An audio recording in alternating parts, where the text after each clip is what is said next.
Hello, today we're finishing up our little mini-series on Release Wave 1 for 2025. This time we're talking about governance for Power Platform. So this one's going to be a little more maybe behind the scenes and maybe for makers a little bit more, but how to govern those Power Platform apps and flows and things that we're creating. So these are all general availability, May 2025. The first item is the ability to view all pipelines and get recommendations in the deployment hub. So for failed deployments, we can see a call for action for retry or revise the solution to enable successful deployment. So it'll give us suggestions on things that we can try to get the failed deployment to be successful.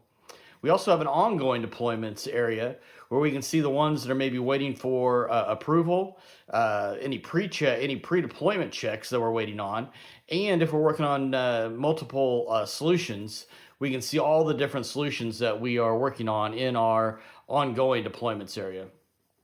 And then the last area in this is for recommendations. This is just kind of general recommendations that the system will suggest to uphold consistency with healthy application lifecycle management practices in solutions and pipelines. The next one is to delegate admin responsibility with group admin roles. So we can control access and give users only the level of access they need to perform the tasks that they need inside of the Power Platform. This will improve efficiency. This will allow trusted users to manage specific environments, and so we don't have the need for an overall admin doing all the tasks and getting all the requests now. It's also scalable in the same way, where we can delegate administration to maintain manageability. So once again, we're not having one point or maybe a few points of contact. We can scale this out to different people to manage different things. And then we can have specialization, where users can be specialized in a certain area and can be given admin access in that area, and they can become, the specialized admin, and once again, they are responsible for that, and we're not giving that back to one central source. The next item is new and improved Power Platform Admin Center. So this is easier to use by organizing all the pages into logical groups. It's also been updated styling that aligns with the new Microsoft Fluent design.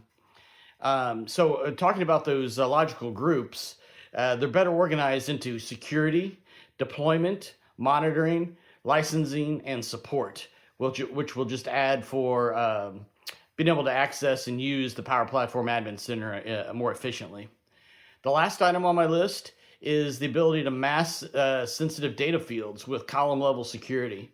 So we were able to do this before, but this is kind of a next level and gives us more power, where we can mask those sensitive fields.